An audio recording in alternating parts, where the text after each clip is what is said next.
All right, thanks everybody for coming out here. I just want to talk to you guys a little bit about how I got involved in the campaign. Last time Shiva ran, I started to pay attention to what he was saying, and everything seemed to make sense to me. And there's a lot of people out there that don't really look deep enough to find out where the truth is and everything. So that's something I take pride in. I spend a lot of time doing research, and the more things I uncovered, the more I started to find Shiva, because he was saying the same things that I was finding. So one day I was working and I came down the street. This was not quite even a year ago, and I saw that same bus parked right there. And I saw Dr. Shiva standing here. And I pulled over and I got out and I ran down the street and we had a conversation. He was down here looking for volunteers for his campaign that was coming up this year. And our conversation carried on for an hour and a half, and when I left, I was blown away at how much we saw eye to eye on a lot of the issues. And I kind of felt guilty because I took all of his time, and he really didn't get to interact with all the people that were here as much as he should have. But in the end, I paid it back to him. Because after working with Dr. Shiva, I realized that there's a reason why he is so successful in life. It's because he's put the effort in. He's been working his tail off since he was a little kid. I mean, my kids are sitting around, they want to play with tablets and they want to play video games. You got to pull it out of their hands and kick them out the door, because they don't have motivation anymore. And what they're finding on the TV is being fed to them by an establishment that wants them to believe things that aren't true. And if we don't steer them in the right direction, they're going to be indoctrinated into this belief system, and they won't be able to get pulled out of it. And that's the problem with society today, is they're indoctrinated into this belief system. And it's hard for them to admit that what they believe at the core of their heart is untrue. So it's our responsibility to educate them. So we need a teacher. And that's why we have Dr. Shiva. He's got the credentials, he did the work, he understands the science, and he's a good teacher. So we need to listen to what he has to say. So without further ado, I give you Dr. Shiva, the next senator from Massachusetts. Thank you, Jeremy. Stay up here for a little while. Yeah, I think we didn't know that Jeremy essentially runs our ground team all over Massachusetts. I mean, he's making sure signs are going up, thousands of signs. I mean, we get 700 signs one day, and they're all gone. That's because of Jeremy. All of you are asking for them. All of you are putting them up, and Jeremy coordinates them. So I think that 1 hour of discussion was quite worth the return on investment. Thank you, Jeremy. Everyone give Jeremy a round of, I mean, he's an amazing guy. You're looking at you're an American working class guy. I'm a working class guy. Everyone here works for a living. The lawyer lobbyists do not work. And this is where the problems start. This is where the problems start. There's one set of people who are working and another set of people who are not working. That's how simple it is. There's one set of people who work, who pay taxes, who play by the rules, and another set of people break the rules with a lot of sophisticated lawyers, and they don't work. They don't work. They don't value work. They don't value God. They don't value work, because the ultimate of all the great teachings was always work. You sow, you reap what you sow, right? And these people try to avoid that basic fundamental law of nature and of God, and these people are basically evil. Nothing else to say. They don't follow the basic principles of nature. They think they're better than nature, they think they can violate it, and they think people will accept it. And what this election is about, it's not an election. It's more than an election. That's not why I'm running, to be a senator and whatever, right? The reason I'm running is because we deserve truth, we deserve freedom, and we deserve health. That was the foundations of this country, right? That's what we deserve. And we have to realize that we must take ownership of that. We cannot outsource that. We can't outsource our truth. We can't outsource our freedom. We can't outsource our health to others. We have to own it. That's why when it comes to freedom, we have the First Amendment and the Second Amendment. We have both. No other country has that, cemented in its foundation. That's what this country has.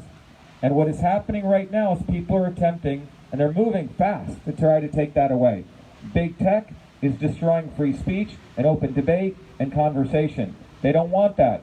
They don't want us finding truth, because truth comes from debate and dialogue and, as you said, doing the math, right? Mathematics is God's language. 1 + 1 is 2. But you have an educational system which is telling people it doesn't matter what answer you got as long as Johnny tried and he followed some technique. It doesn't matter what the answer comes up to. No, the answer does matter. The earth goes around the sun. Fact. The sun doesn't go around the earth. They go in elliptical orbits. They don't go around in circles. This is mathematics. They don't want kids to put in the hard work. And when you start teaching people that, you destroy the individual. We're destroying young people. We're not building their character. That's not what this country was about. Look, I grew up in two worlds. I had two amazing experiences as a child. I grew up in the world of my grandparents not only in a city called Bombay, but in deep South India, where my great-grandfather, I saw him 93 years old, working in the fields. 93.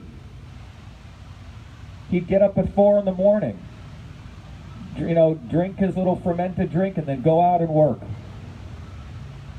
He would pound rice, and he'd be coughing up blood. That's how hard he'd work. These people worked hard. At the age of 12, he was an indentured servant. Indentured servant because we were of the low caste. We were supposed to only pick coconuts.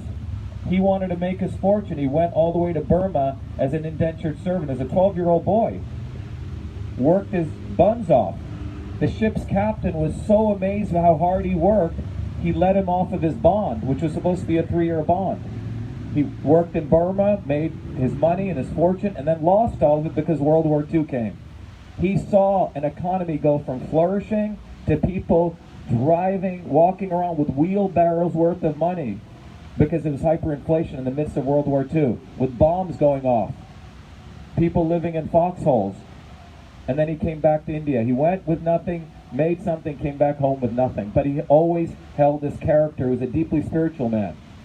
Then my grandmother, she was a village healer. Worked 16-hour days with leeches on her legs, right, in paddy fields. But on the weekends, she was a village healer. She would help everyday people. Never ask a penny, because health was not about making money. It was about service. And she was also the councilwoman, because women typically ran these villages. Not a penny. It was a noble service to serve in government, even in those small villages. What do we have today? What do we have today? But when I came to this country, 7 years old, who helped us? It was the American working class. I grew up in Patterson, then in Clifton, then in Parsippany. I never saw racism among the white working class. They helped me. The racism I saw, the real racism, was in places like Cambridge by the white liberal elites. They're the real racists. We have to call out what real racism is. We can't say there is a racism, and the real racism are these people who divide black and white. The real racists are people who put these Black Lives Matter sign in their lawn, but would never allow a black person into their homes. They never would. And they live in these beautiful mansions on Brattle Street. It's more like, when the angel of death was coming, they put the blood on their... That's the only reason they're doing it. They don't give a damn about black people. And they don't give a damn about police. They want to divide the police and people. That's what this is about. It's about division, division, division. It's not about uniting black and white. It's not about uniting left and right. These are all false divisions. It's about dividing us, working people. Everyone here works. we don't work, we don't solve problems, we're out of business, aren't we? If you're a mother, you don't take care of your kid's going to have a problem. If you don't run your business, you said you did logging, right? You don't do the service, you don't get paid. Lawyers get paid, no matter what they do. In fact, they get paid more the more along a problem goes. I'm running against 3 lawyers. We are running against 3 lawyers. Malarkey, Kennedy, and Charlie Baker, whatever he is, he's not one of us. He's a redcoat. That's what he is. He's not one of us. He's a redcoat. Every 2 years he finds some doofus to lose the Senate election, a designated loser. Right? This is the agreement that these 2 establishment parties have. Remember, there's us, the real Americans, who truly believe in the Republican values, like Lincoln did. Unity, working hard, that there is a God, that there is real life, that you should protect it, right? That's real bottoms up. These people aren't even real Republicans or real Americans. What they are is they're traitors. They're not Americans. They don't believe in American values. We shouldn't even call them Americans. What they are is they want to ensure that we go back to an aristocracy, like we had that caste system in India. That's what they want. And we got to get that clear. It's not Democrat versus Republican. It's us working people versus the aristocrats. Why else would they right now be passing a bill to force vaccinate all of us? Why else? It's the epitome of attacking truth, freedom, and health. It's a violation of truth based on fake science. You can't vaccinate everyone with the same thing. It's against truth. Because the truth is, you need to give the right medicine for the right person at the right time. I'm one of the leading guys in the immune system on the world. I got my PhD in the field on the immune system. And what science says is that every one of us has different genetics. Everyone has different epigenetics. You can't tell a kid that they should all get the 34 vaccines and you're going to be fine. No. It's the right medicine for the right person at the right time, which can only occur when we get all the middlemen out of the way and you start having a personal relationship with your doctor, who should be more than... And most of these doctors, unfortunately, don't really study any nutrition. They don't understand food as medicine. Right? They don't. They're trained to become egomaniacs when they come out. A lot of good people. And when they come out, they can't even do their practice. Because they have so much debt. They have so much administration. They have to join a big hospital. So they can't even... They don't even look at the patient in the eyes and the throat. They don't even look at anything. They're looking at a computer, just typing in, right? That's what they're doing, aren't they? My grandmother would look at your face, and she would look at it, and say, okay, you have the liver issue, you have this issue, you have this issue, because the face never lies. The face doesn't lie. You can diagnose a lot from the face. It tells pretty much everything what's going on in the body. So people were very adept at actually looking at the person, looking at their hands. That's where health comes, when you address those issues. Personalized health. But we're not doing that. We think some guy, some fool in Washington, some academic at MIT is going to create a policy which, between me, let's say I'm the healthcare professional, and you, we're going to put all these layers of people in. PBMs, lawyers, GPOs, ... You know what I'm talking about, right? Pharmacy, right? Right. So they have all these in-between layers. And that's what Obamacare did. And the guy who came up with that was a really awful professor at MIT who should be in jail, Jonathan Gruber, right? He should be in jail. We have to put at least 70% of academics in jail. Yeah. I'm being serious. 70% of them work with China. 70% of them are fake scientists. They make money by making up fake science. That's what they're doing. And they're doing it of our tax dollars. So I have a solution for that. It's called the Citizens Science Act. Because I know how these guys work. We give them our tax dollars. They get funding. They use our research dollars to get more grant money, and the guy who's a better salesman gets to become a professor. That's what's happened today.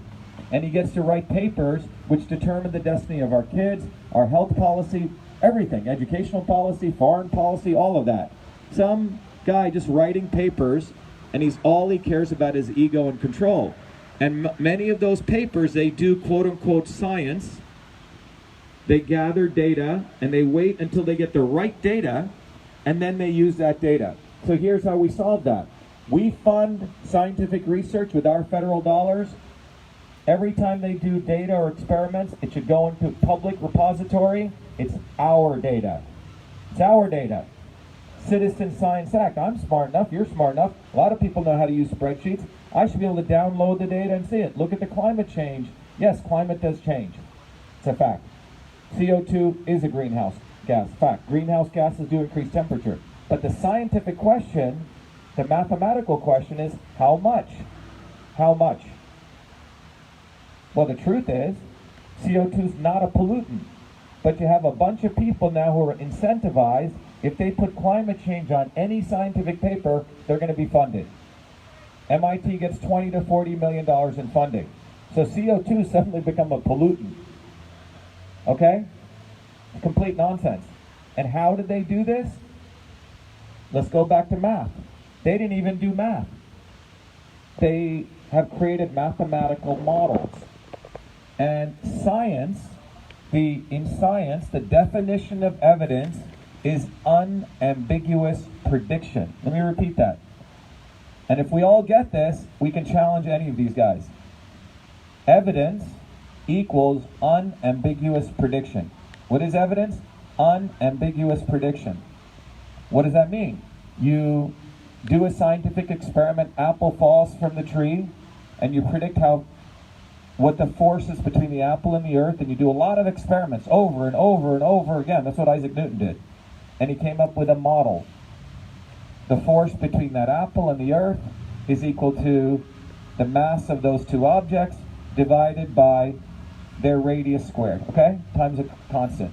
Now that model is unambiguous prediction. Every time you run it, you get the same answer, okay? That's called evidence. Well, you run their climate change models through, and you should read the IPCC report. It's just garbage. They know it's garbage, but no one reads it. They have 40 different predictions of how much ice will melt on the Arctic, from 0% to 100%, and every Baskin-Robbins flavor in between. That's not science. That's called indeterminate nonsense. That would be like Isaac Newton saying when the apple falls, in one condition it will fall 2 feet, in another condition 4 feet, in another you see what I'm saying? That's not a prediction. So what's happened is we've moved away from science and we've moved to scientific consensus. Okay? Get the difference? Scientific method is you do experiments, you work hard, you do the math never lies. Scientific consensus is 50 of us get together here. We said, yeah, the sun goes around the earth. That guy over there, he's lying to you, okay? He's got the math, but no, ignore him.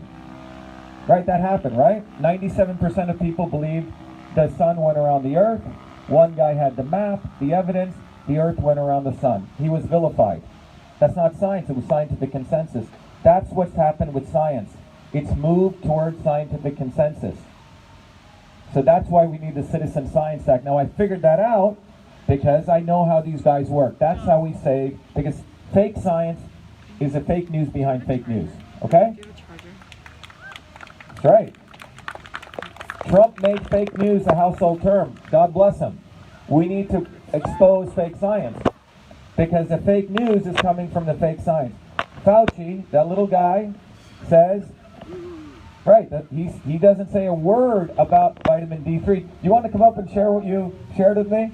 Come on up. I was just talking to him. Come on up. So I just want to take a quick break here. Tell him about what I'll come back to vitamin D3. Why don't you just share the story? I want this to happen. My name is Rick. I drive a log truck most of the time. And I was in a man's yard talking to him, and we were talking about different things, and he told me I had a Trump hat on. He didn't like it. He told me he was a Democrat, and I asked him why, and he didn't really have a good answer. But we got talking about this whole thing with the coronavirus. And I told him, I said, I'm not a scientist or anything, so I have to depend on other people. But I did look up something, and I ran into this information. You got to look it up. Just pump his name into the computer and put up coronavirus and see what you get. He had a lot of information about this that, from my perspective, it seemed like vitamin A, vitamin D, and a few other things would take care of this. He says, sounds crazy. I saw him, he said his father was in a hospital in a ventilator, and he didn't really want to criticize anything. And I said, no, I'm just telling you, this is what I think. You got to look up. You got to at least do some research. I saw him a couple weeks later, and he came up to me because he recognized me. And he said, hey, I want to tell you something. He said, my father was on a ventilator. I talked to his doctor. I saw the video. It really impressed me. I called the doctor. I told him to give him vitamin A, vitamin D, and some others. I don't even know what he just said. But he said 3 days later, my father's off the ventilator. He said, and he's good. He's doing good. And I said, that's wonderful. He said, but he says, I'm going to vote for this guy. I said, really? He says, yeah, you want to know where my father was? I said, no. He goes, I said, yeah, but where was he? He said, he was in the Holyoke nursing home where 81 people died of coronavirus. He said, my father, 93 years old, got better. So that got my attention, and that's why I came out here tonight.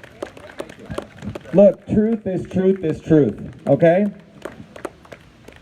Not one time did Fauci, on all those thousands of hours that he was given access to millions and millions of eyeballs, did he ever say anything about vitamin D3? That's crime. It's a crime. Exactly. Vitamin D3 comes from the sun.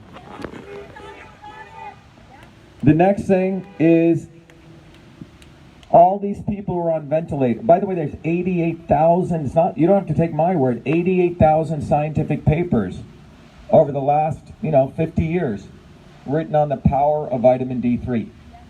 Vitamin D3 is like a gun with a bullet in it. It blows up the cell walls of viruses, okay?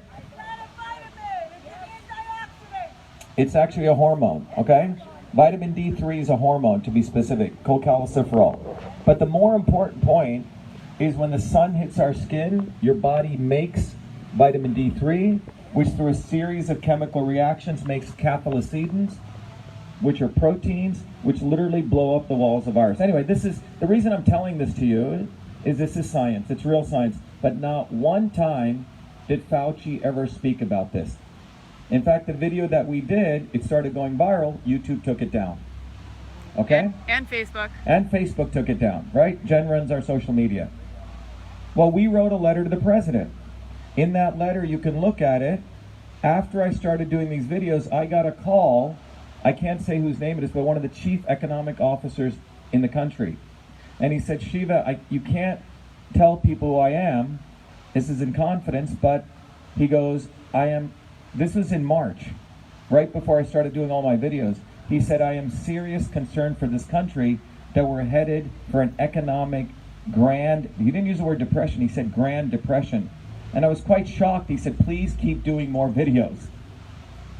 And I said, what's going on? He said, the president is putting too much faith in Fauci. He's following him, and health policy is leading economic policy. He said, please keep doing your videos. And if you saw, after I got that phone call, I would do until midnight 2 to 3 videos, because I knew I would almost gotten a call from God, right? So I would do video after video after video. And those videos, we had about 123 Twitter, I think 123,000 social media followers. They exploded to about 1.2 million, I think literally in about 20 days. It went viral everywhere because people were wanting truth from a guy who's trained in the field. They went everywhere. And then I wrote a letter to the president. In that letter, I laid out a 4-part policy. And that letter basically said, number 1, all the people who are immunocompromised, let them be quarantined. Let's beef them up with high dosage vitamin A and C, and a couple of other things. The people like us who are healthy, maintenance doses of D and A and zinc and iodine, etc.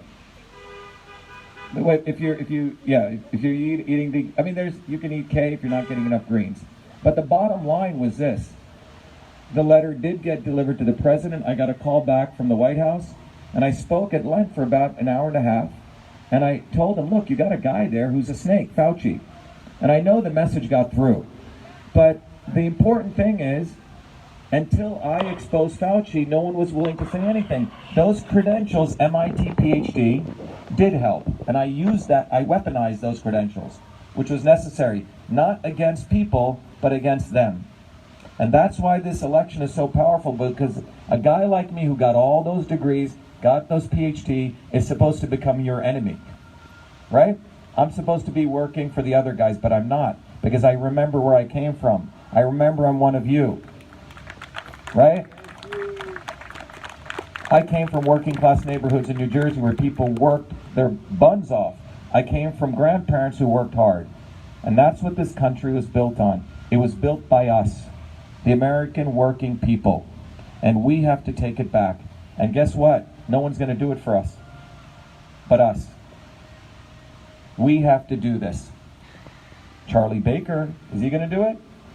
Is he going to do it? Charlie Baker's selling us out because he's not one of us. He's a blue blood. He's a red coat. Bill Weld, red coat. Romney, red coat. Elizabeth Warren, red coat. These people are all red coats. They all work together. You have Charlie Baker taking selfies with Warren. Charlie Baker in the last Senate race when I ran supported a fool, a failed sign salesman who photoshopped a picture with Trump. This is the kind of garbage leadership that they're giving us. It's like feeding you Whoppers every day, and then one day you get a home-cooked meal. This campaign is that home-cooked meal. That's what it is. You got some real food now. They've been feeding you garbage. And we, like abuse victims, have been eating their garbage. Okay? We got to stop that. No more abusing ourselves. Is that clear? No more. We deserve the best. We are God's children. We must make our choices. You deserve someone who comes from you, from one of you. You've got someone in front of you who worked hard, who solved problems every day. We're running against 3 lawyers. Charlie Baker's put up this other guy who's a fool, because Charlie Baker has an agreement with the Democrats to lose. So you get a designated loser to lose. And guess what? By the time it comes to the championships, it's like WWF wrestling. You have Doofus 1 and Doofus 2. Whichever Doofus loses, they always win. You got what I'm saying? That's how they do it. So that's why the primary elections are so important. It's like the playoffs. In the primaries is where they select their guys. But they don't want us. Okay? They don't have anyone, they're not even doing any campaigning. We went to Chicopee, 250 people. We're at the Boston Common where we start this. 200 people. The other group, which is holding a rally, now they're doing protests run by the Kennedy garbage charlatans. They do everything for optics. But we did it rain or shine. Then we went to Worcester, 100 people. We went to North Adams. We went to Pittsfield. We went to Great Barrington. We actually work hard. They don't work hard. They don't work hard, do they? They don't work hard. We work hard. And it's time we value ourselves. All right? It's time we value working people. 70% of Congress is senators. Lawyers. You talk to Paul Tatra. Richard asked Paul, what are the big issues? Well, we got that Route 2 is clogged, right? You got traffic issues there. You have school shutdowns taking place. I'm sure Charlie Baker's kids get beautiful private schools. I'm sure he's paying people tens of thousands of dollars to get great tutors. His son can molest a woman on the airplane and it's hidden under the rug. The Kennedys rape, murder, and are deceitful, they get away. We working people don't. We do one error, right? We get records and they do this to us, right? They get away. One rule for them and another rule for us. Is that what you want? No more. We have to stand up for ourselves in 2020.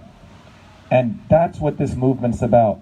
We have to win the Republican primary. We have to send a nuke into the Republican establishment. That's what we need to do. Because the Republican establishment and the Democratic establishment are one. I'm not talking about the Republican people. I'm not talking about us. I'm talking about them. Am I right? I've been to Western Mass. A lot of people who are quote-unquote Democrats, they like this campaign. They're switching over to unenrolled and getting the Republican ballot. They've all just been fooled. Exactly. We were in, where was it? In Pittsfield, like this. We were doing our event. The Black Lives Matter people suddenly started a rally over here. We had more black people at our protest than they did at theirs. Okay, and they were very confused. Okay? We had more black people at our protest, and it was all a bunch of liberal white people over there. And then I said, let's talk about real racism. So the whole thing is built on sand. Working people were built on reality. So truth, freedom, and health. Freedom, First Amendment, Second Amendment. Digital Rights Act. We got to unleash, we got to resurrect back this institution called the Postal Service, which was designed to, originally by the founders, where every one of us was the press. The Postal Service was not just about postal mail. It was an amazing innovation designed so all of us could communicate through, in those days, a letter. And if anyone intervened in that 22-year sentence in prison, do you guys know that? If anyone intervenes with a letter, it's a 22-year sentence in prison. Well, the Postal Service didn't do their job, which was what they're supposed to do, is to give us communications infrastructure. So when email came, social media came, they didn't upgrade themselves, reinvent themselves. So we have the Digital Rights Act, which says that the Postal Service should provide us a digital commons as a competitor to Facebook, Google, and big tech. That's how you solve it, not through regulation. Regulation is what the Democrats want. Facebook wants regulation. Regulation always helps the big guys. More regulation, no one can come from below. Digital Rights Act, Citizen Science Act, and Health Rights Act. So we have a plan, and it's not just words. But right now what we need to do is we have 48 hours, okay? Between now and Tuesday. Everyone here, first of all, make sure you vote, and make sure you get 10 other people to vote in the primary. That's what we need. Is that all right? Okay, some light for, okay, I got it, yeah. I need more vitamin D3, by the way. Okay. That's what we need, okay? So everyone vote out there and get all your friends to vote. We got to vote like there's no tomorrow, because it's a choice between freedom and slavery. That's what this election's about. That's what this is about. And I'm telling you, we have to win this. And we have a huge opportunity. Everyone here has an opportunity to be part of history. Everyone. That's what the patriotic duty is, and that's what the spiritual duty is right now. Everyone must get people out there to vote, to vote, to vote in the primary for truth, freedom, and health. We do that, we win, we're victorious. I'm telling you, we win the Republican primary, we'll win the whole thing. Markey and Kennedy are easy. They're easy. The only reason they're around, look at them. Have you heard Kennedy? The guy can barely talk. He's a fool. And Markey, I don't even know what the hell that guy is. Malarkey, right? He's been there 50 years. He talks about the environment. Well, Monsanto's still here. Sure, he sure did a lot for that. These guys are beatable. The only reason doofuses stay in power is because the GOP establishment has an agreement with them. They're not one of us. We, as whether you're Republican, whether you're independents, even whether you're a Democrat, lowercase d, not uppercase d. You have an opportunity for all of us to unite, and that's what this is about. So truth, freedom, and health. Truth, freedom, and health. Truth, freedom, and health. Truth, freedom, and health. Truth, freedom, and health. Truth, freedom, and health. Truth, freedom, and health. Truth, freedom, and health. Truth, freedom, and health. Truth, freedom, and health. Truth, freedom, and health. Truth, freedom, and health. Truth, freedom, and health. Truth, Freedom and health. That's what it's about. So let's get out there and do it, okay? Do it for us. Shiva for Senate, exactly. But it's about us winning, for us. And when you do that, you're doing it for the right reason. No more rationalizing these people. No more giving them, oh, well, he did that because blah, blah, blah. No. No more. We do it for us. We got to win, win, win. Okay? Let's win. Let's win it. Any questions? Should we take any questions? Let's move under the tree for questions where there's light. You want to move over there? No, it's okay. Yeah. Oh, this is fine, she said. Okay. Go ahead. Let's take a question. We can't hear. Social.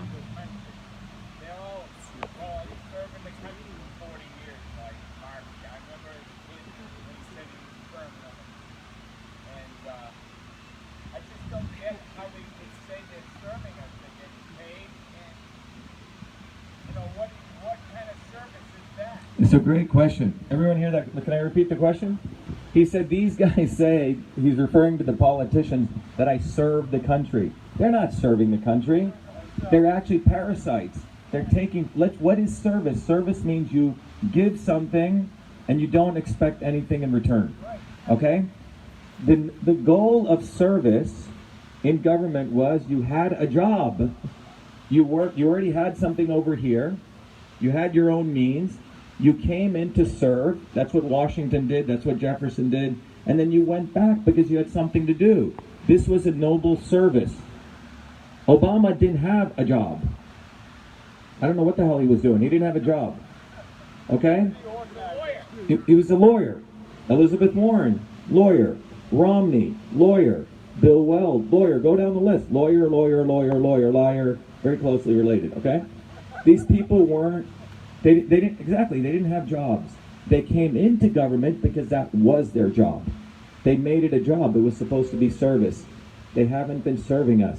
I'm only going to do this for one term. One term. I was just talking to our great, what was your first name again? Rick. I was talking to Rick, who works for a living. And Rick was saying, basically, that if you really think about it, these guys basically don't serve, right? They don't come to serve. The goal here is you serve and you finish. And we were just saying, in one term, that's 6 years. It's a lot of time. Why do you need 12 years? Why do you need 56 years? 47 years, that's what Marky's doing. Not only term limits, it's just one term. One term. One term, go back to work. And we got to start looking at, if you're ready to serve, that means you already have a job. Look at their credentials. Do you have a job? Have you ever served anyone before? Okay?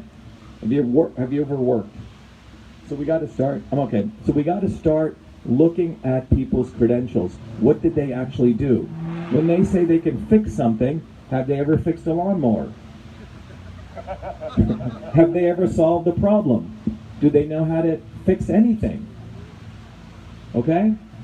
You got to ask them that. Don't, just because they have nice pictures with the Kennedys and Camelot and all this nonsense, no more buying into the brainwashing. No more. You get a good photographer, you can make a monkey look like, James Bond. Okay? Seriously. Makeup is pretty good. It works.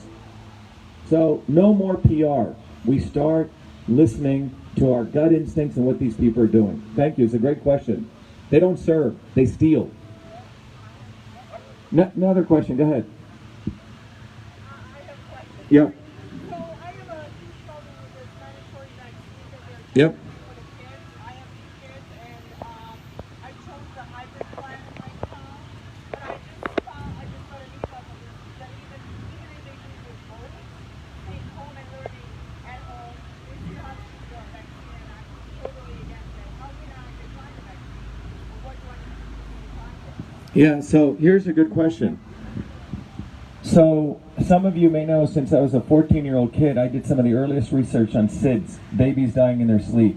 So this whole issue of vaccines and health has been a long part of my journey.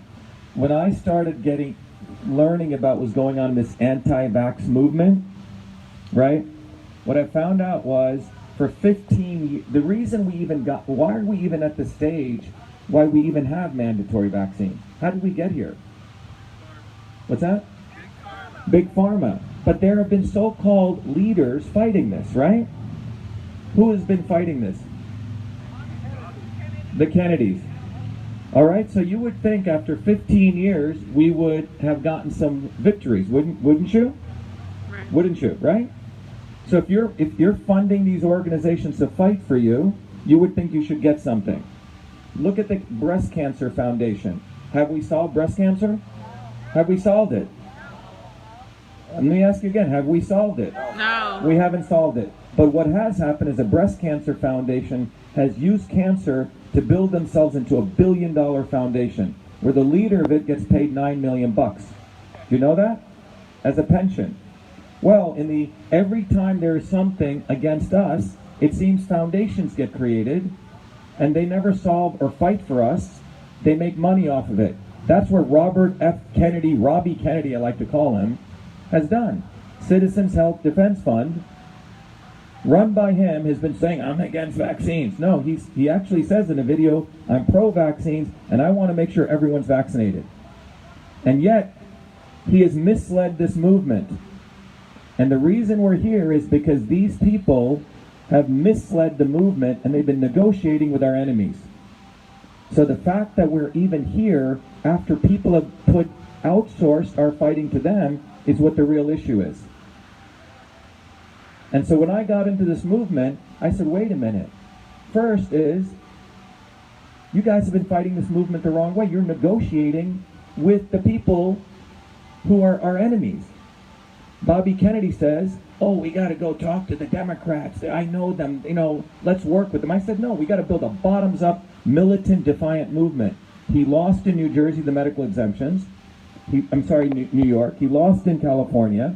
And by the time I started watching, I said, no, we got to build a bottoms-up movement. Is Julio here?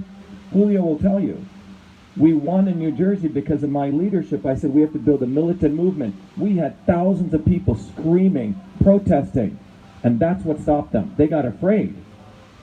The fact that we are here now in Massachusetts with that is because these not-so-obvious establishment people have sold us out. I hope I'm being clear. Because a lot of mothers are being bamboozled by an organization called Fake Choice Health Choice, which is in collusion with Big Pharma. We have been calling for protests on this since day one. They have told mothers like Jennifer, what have they told you, Jennifer? Well, I actually have a PDF of things that they said we could and could not say on signs in front of the State House. That means don't protest, we're going to control your protest, okay? So when we called our protest, 250 people showed up last weekend. Now, for optics, they called the protest yesterday, which we still did. But they said, oh, we got to wait for the sunshine. No, that's not what real warriors do. Rain or sun, you fight. So what's happening in this country is there's not only the establishment, but the not-so-obvious establishment. The people who come in and creep and start owning movements, speaking the rhetoric. So we started doing this no forced vaccination thing across the state. And the way we're going to win is not listening to Robert Kennedy. He's part of the problem. He endorsed Hillary Clinton 3 times. Did you know that? Hillary Clinton is Miss Vaccine Queen. She got $100 million from Bill Gates. Robert Kennedy, who claims he's fighting against vaccine, endorsed her 3 times. Not just, oh, I like her. I'm talking about put out press releases. So who is fighting for us? Not Robert Kennedy, because Ted Kennedy's uncle is the one who created the 1986 National Vaccine Injury Program, and his other brother created the National Vaccine Act. So it gets back to this issue. The fact that we are here today, even having to deal with forced vaccination or flu shot, is because we've been following misleaders. We need to build a bottoms-up movement, and that's what we need to do to win anything, be it fighting PBMs, GPOs, all of it. This campaign is not a senatorial campaign by itself. It's a movement, and it's about working people going bottoms up. So what I'm saying is, another 20 years is going to go by, and we're going to have more forced vaccines if we follow their path. All they want to talk about is this bill, this bill, this bill. They're begging to legislators. We need to have millions of people on the Commons, not in front of the State House, begging on the Commons. Because the Commons is where revolutionary movements took place, not begging in front of a gold dome of corrupt, big pharma bought out people. So tactically, that's how we win. Does that make sense? We're not going to get there by fighting for crumbs. They want us to fight for crumbs, negotiate with these sellouts. What else? Do you understand the tactical difference? The Kennedys are part of the problem. They are the problem. They're the institutionalized, not-so-obvious establishment. Bobby Kennedy, the father, is the one who screwed over lots of black people and lots of the working class. When the civil rights movement was coming up bottoms up in this country, bottoms up by blacks and whites, he went and found a guy called Martin Luther King, who was, a lot of drugs this guy did. A lot of women he was, okay? They promoted him, not Malcolm X, who had gone through his journey. And then they anointed him to mislead black people. And what did they say in the civil rights movement? Don't use the N-word, affirmative action. They never solved the issue of inner city infrastructure. They mislead movements. That's what the Kennedys do. They get nice pictures. and they make themselves look good.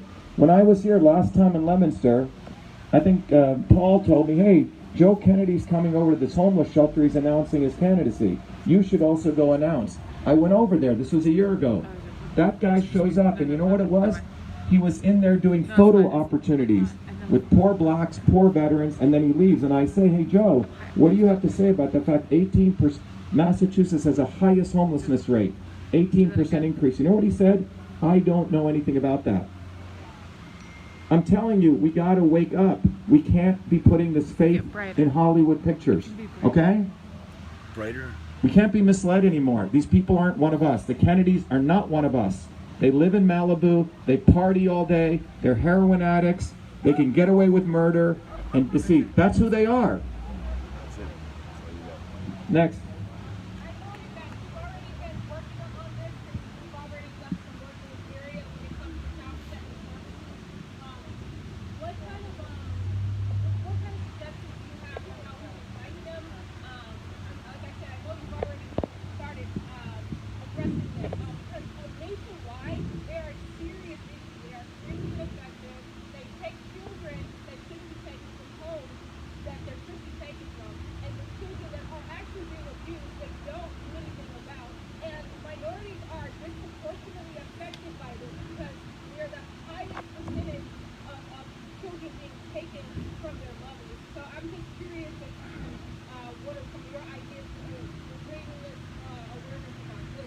Yeah, so let me repeat the question.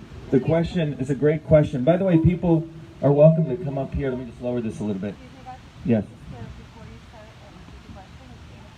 Okay, so we'll do another 15 minutes. Is that okay, Michelle? Yep, that's okay. great, but that's it. The question she asked is about Child Protective Services. Everyone, how many people know about the issue with this? 1, 2. So let me tell you what the issue is. Child Protective Services is a $1.7 trillion industry. Did you know that? What is the U.S. GDP? 22 trillion. So nearly 10% of our GDP goes to this institution called Child Protective Services. So your husband and wife have an argument, neighbor calls the Child Protective Service, they can come away and take away your kids, right? Come on up here. Yeah, without probable cause and without due process, just by an accusation. Am I right? What's your name? Tanny. Tanny, nice to meet you. So they can take away the child and they put it into a foster home. And then for the parents to adjudicate that process and get their kids back, it's not easy.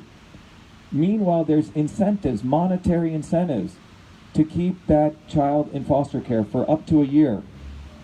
The federal government gives monies to the state.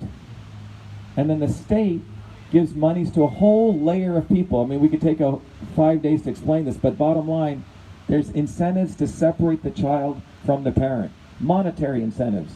And I've learned about this. And to adopt out as well. There's also monetary incentives to adopt out as well. Instead of putting services in place to help the families, there's incentives to tear the families apart.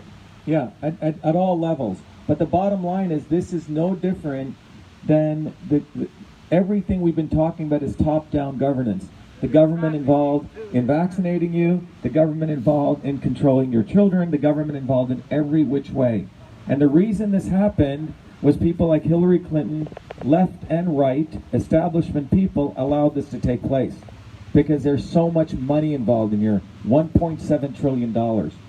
That's what's involved in here. And I'm telling you, none of this is going to end until we as working people unite. The problem is the same. You know, same with vaccination. It's top down.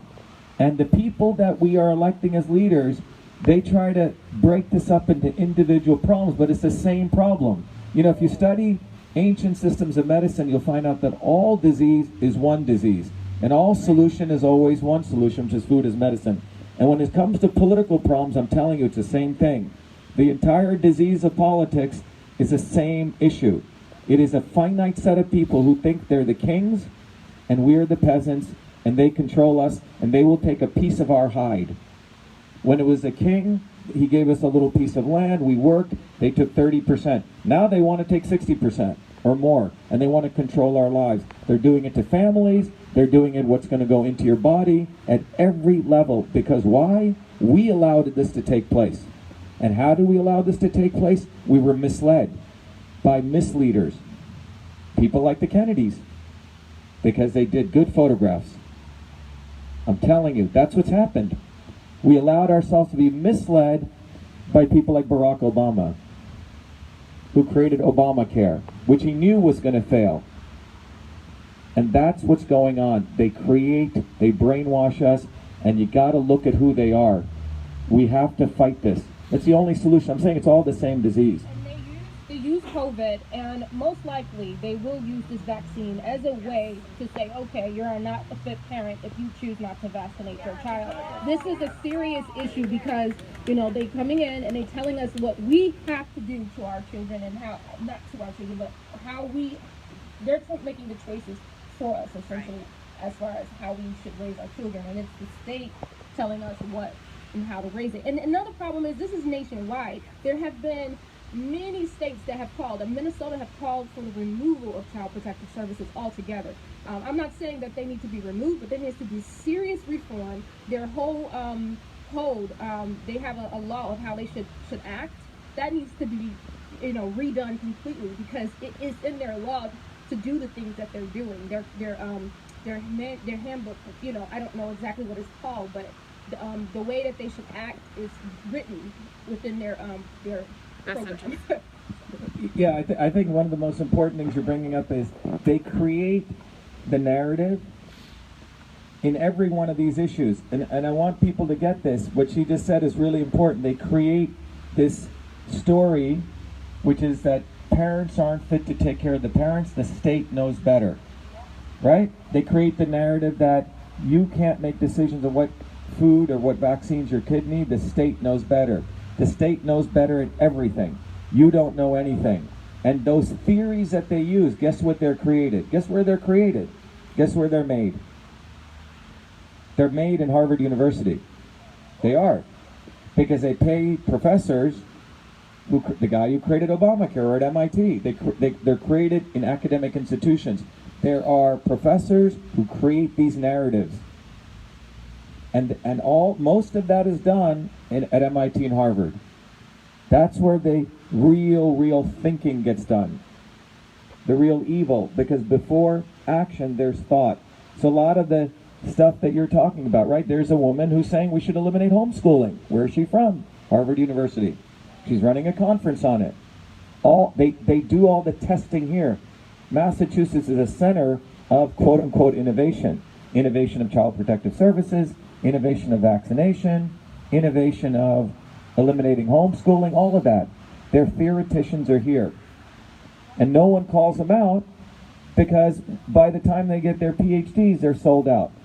And that's why I'm saying all of these problems are systems problems, and they're the same thing. There's a set of people who are controlling it, and I will call them out every day for the next 6 years. I'll tell you that. Okay? And we need to create a movement to do that. What's that? From the bottom up. We don't need them. We go bottoms up. Bottoms up. Because all these problems are created. The Child Protective Services, forced vaccination, the corona, they're all interrelated. It's about power, profit, and control. And the only opposition is truth, freedom, and health. Thank you, everyone. Thank you. Thank you. Let's win, let's win, let's win. Let's remember, all of these are interrelated problems. It's power, profit, and control versus truth, freedom, and health. All right? Thank you. Amen.